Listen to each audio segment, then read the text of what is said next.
Hello everyone, it's Lisa Turner from Psycademy. Hello, and today I thought I would talk to you about some of the things I've noticed about manifesting and getting what we want, and why you can't get what you want, or why it sometimes feels like that. And if you have any questions, pop them in the comments box and I will answer them either as I go along, or if you're listening to the replay, I'll type them in later, because that's what we can do, right? The magic of this wondrous thing with we can transcend time and space and all that. So why does it seem like you can't get what you want? So I wanted to talk first of all about the different ways that we decide what to achieve, what to have, what to get. And what I've noticed was, and I've noticed it twice today in really big ways. So this morning, so I've been doing some coaching with some people this morning, a couple of coaching calls this morning, and actually more than twice, 3 times with a call that we had this afternoon with one of my groups. And this idea is about, it's about what you choose as your outcome. So let's say, so what I've noticed as an example, what I've noticed a lot of people do is they pick an outcome that's not actually the thing they truly desire, because there's the difference between what you desire and what you want. And often the thing that you desire, so I think of desire as a really good thing. Desire is really healthy. Desire is you living your soul's purpose.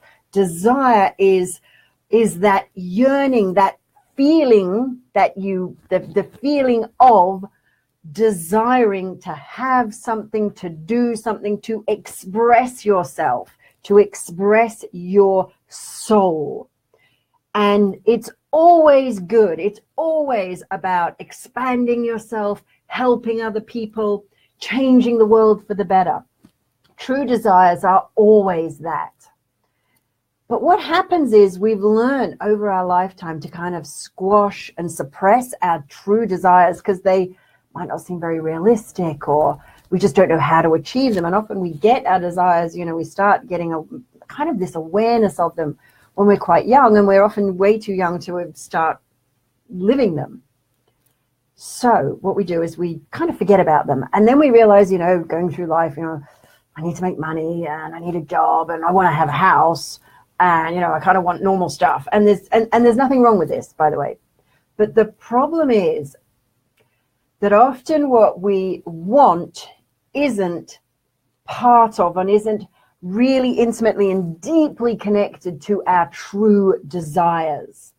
So here's an example. So I was working with somebody who had a desire. What she was saying she wanted to do was she's saying she wanted to create a particular kind of business and get a job while she was putting this business together. And, it sounded great, right? Have a great job, have a business, buy a house, seems like good stuff. And she'd been kind of looping for a while, and it wasn't really clear why she wasn't able to really achieve that. And within just a few minutes of asking some questions, it turned out, so I just kept asking the question. So what will having that get for you? And what will having that get for you? And what will having that get for you? And we got to this really big picture, huge, huge, huge desire. And this was a soul's expression desire. So, and then I asked her the question. So I said, so if you've got this huge soul expression desire, do you need this kind of business, this other business? And she was like, no. And do you need to have this other thing? No. And it turned out that all these other things she'd been trying to get were the things she wanted. And it's not that they necessarily conflicted, although they might have done, but they weren't her true desire. So it was as if the thing she really wanted was this, and she was going for this. She was aiming too low. And when you aim too low, it's kind of based on need. It's sometimes based on fear. It's based on what you think. You try and consciously work out, what are the logical steps that will get me to this thing that might be near my true desire? Yeah, rather than just saying, this is what I really desire. And then actually starting backwards from what you desire working backwards to now, to set some milestones. Like a milestone is something that's on the way to the true desire. So, and by the way, the true desire is a thing that you'll never get there because it's your soul's purpose. So let's think about an example of that. So, we run our business Psycademy, and the highest desire of my highest desire of me expressing myself in my purpose for running and for developing and growing Psycademy is it's really to assist others to be aware that they are divine. It is so one of the things that helps me identify this is my soul name. So my soul name is Liberating Divinity, or the Divine Liberator. So you can kind of flip them around. So everything I do is about liberating the divinity within an individual. And so everything about Psycademy is about liberating the divinity amongst it within the whole world, within the whole planet. Now you might think, oh, Lisa, that's a bit grandiose and a bit lofty. Well, yeah, it is. But today I might do it with one person a little bit. And tomorrow I might do it for two people, a little bit more. And so every day I move towards this really high level, this soul's purpose level of desire. So on the way, so my invitation to you is to think about all the things that you think you want and ask yourself this question.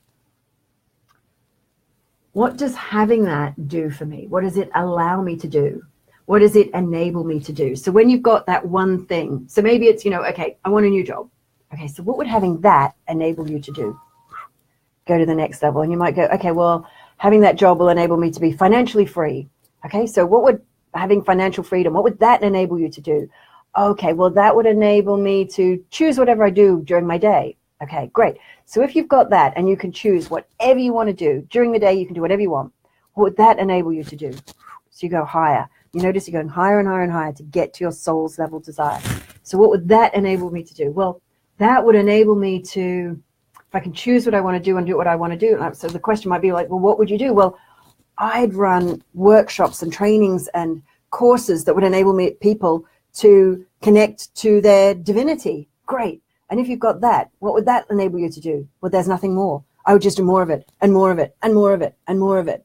So think about that thing that you think you want and chunk up. So whether it's, even if it's, it might be health, might be money, it might be, I want a new TV.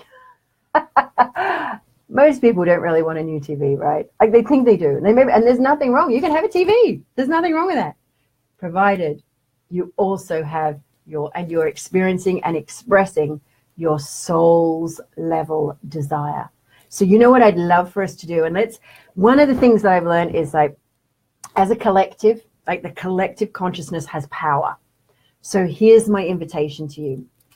This process where you go, it's called chunking up. So do that chunking up. What would that do for you? What would that get for you? Until you get to the place where you would just do more and more and more of that. That would enable you to get more and more and more of that thing, because it's your soul's level desire. And then you can also do a check, is if you had this highest level thing, would you still want the job? Would you still want the TV? Because the chances are it would be okay. Like you might still want it, but it would be okay if you didn't have it, because you're doing this, more and more of this, whatever that highest level is. So here's the thing. As a collective, with our collective unconscious, our collective energy, we create and we build. There's power in doing that. So my invitation is post, what's your highest level desire? The highest level desire. Pop that in the comments. And let's all, as we all see each other's desire and share each other's desire, let's build the energy so we can all create that, so that we can all be collectively working towards expressing and living our soul's purpose, our soul level desire. So what's your soul level desire? And you know what? It's okay if you're not sure if it's high enough, if you've really got there. Put it in anyway and say, I'm not sure what it is. And then let's play. We can play chunking up to get to the highest level one. So let's do that. And my darlings, I would also love to know, what are some topics that you would like me to talk about in the realm of achieving and experiencing and expressing yourself as a divine being? So is it chakras, dowsing, connecting with your spirit guide, whatever it is? pop that. What would you love to know more about? Anything in the realm of spiritual personal development, what would you like to know more about? What's your question? And well, maybe do some Facebook Livey stuff about it. So, my darlings, till next time, lots and lots of love. Bye for now. Remember, post your soul level desire. Bye.